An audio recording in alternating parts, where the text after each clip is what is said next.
לך דודי לקראת קהלה בני שבת נקבלה לך דודי לקראת קהלה בני שבת נקבלה שמור בזכור בדיבור אחד ישמענו אל המיוחד אדוני אחד ושמו אחד לשם ולתפארת ולתהילה. Shabbat Shalom. Nos corresponde esta semana la lectura de la Parashá Ekev. Estamos ya en el libro de Devarim, camino en las 7 semanas de consuelo. Y la pregunta que nos llega esta semana, en realidad voy a responder 2 preguntas hoy. Una de ellas corresponde a algo que a veces los que explicamos damos por sobreentendido, es por qué se llaman las 7 semanas de la Nejamá. ¿Por qué cuando explico, digo las 3 del dolor, expliqué que eran por 3 Haftarot, y ahora vienen 7 Parashiot que corresponden a las 7 semanas de la Nejamá, del consuelo? La respuesta es muy simple. Estas Parashiot van acompañadas por Haftarot. Habíamos dicho en una oportunidad, lo volvemos a hacer con todo gusto para que nuestros alumnos puedan tener un panorama claro y concreto. Es que en la época de los romanos específicamente, hubo una prohibición de estudiar la Torá.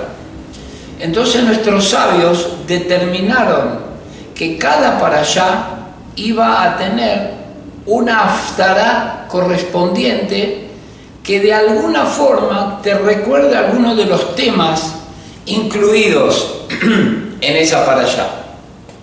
Indudablemente que con el tiempo se derogó ese dictamen, pero sin embargo nuestros jajamim establecieron que la haftará que se lee después de la parashá los días de Shabbat en el Bet Knesset, la haftará siga. El último de los feligreses que sube a rezar o le corresponde la porción de la Torá, el maftir, se le une la haftará. Pero las haftarot correspondientes estas semanas que van desde Tisha B'Av hasta Rosh Hashanah son haftarot que la temática de ellas son el consuelo, el perdón y la futura redención. Hasta ahí respondo la primera pregunta. Y la segunda es, ¿por qué hay otra religión que se atribuye ser el nuevo Israel? El Israel de espíritu. Y me parece válida esta unión, esta fusión, ya que cuando hablamos de las 3 semanas de la destrucción, vamos a ver la severidad del texto que tiene los profetas. Son seleccionadas 3 haftarot duras con el pueblo de Israel. Me tocó una vez, hace ya unos años, en Caracas, nuestra querida Venezuela, participar en una mesa con personas y líderes espirituales de otros credos también. El tema era el antisemitismo, y uno de los participantes de otra religión dice: pero entonces el primer antisemita es el mismísimo Dios, porque hace acusaciones muy serias y severas al pueblo judío, que lo va a abandonar, que lo va a destruir, que lo llevará y lo dispersará por las diásporas. Y la pregunta es, prácticamente, tenemos que asociar este asunto a la pregunta de nuestra compañera, que fue: ¿por qué hay judíos de carne y judíos de espíritu? La respuesta no es difícil, pero tenemos que entender el concepto, y eso es lo que, en primer lugar, le dije en aquella oportunidad. Era el decano de una universidad católica muy famosa en Caracas, en Venezuela. Le dije que el personaje central de la Biblia es el profeta. Y el profeta, como concepto, como transmisor de la palabra de Hashem, es como la conciencia del pueblo. Es como en las cómics, como en los dibujitos animados, que a algún personaje le aparece el diablillo y el angelillo, uno lo quiere llevar por el camino del mal y otro por el camino del bien. El profeta está ahí atento para marcar siempre los errores. Los profetas que entraron en la Biblia son profetas que profetizaron para todas las épocas.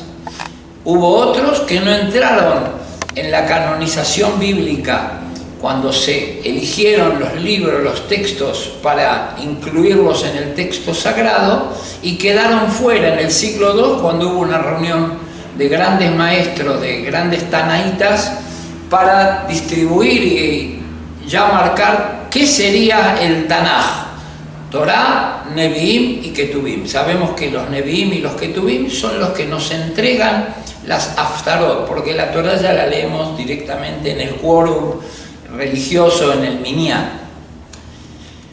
Y le respondí que hay un concepto, ya que es medio incorpóreo, como gelatinoso, poder dar una determinación, poder establecer y definir qué es el judaísmo.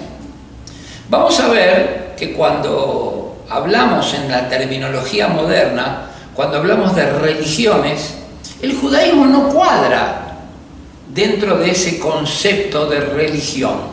El judaísmo es más una forma de vida que tiene ideas básicas, ideas fundamentales, pero por sobre todo acciones. No es un credo, no es que tenemos para expiar pecados que de recitar de memoria X cantidad de versos o de versículos, sino que es un accionar cotidiano, una forma de ver el mundo.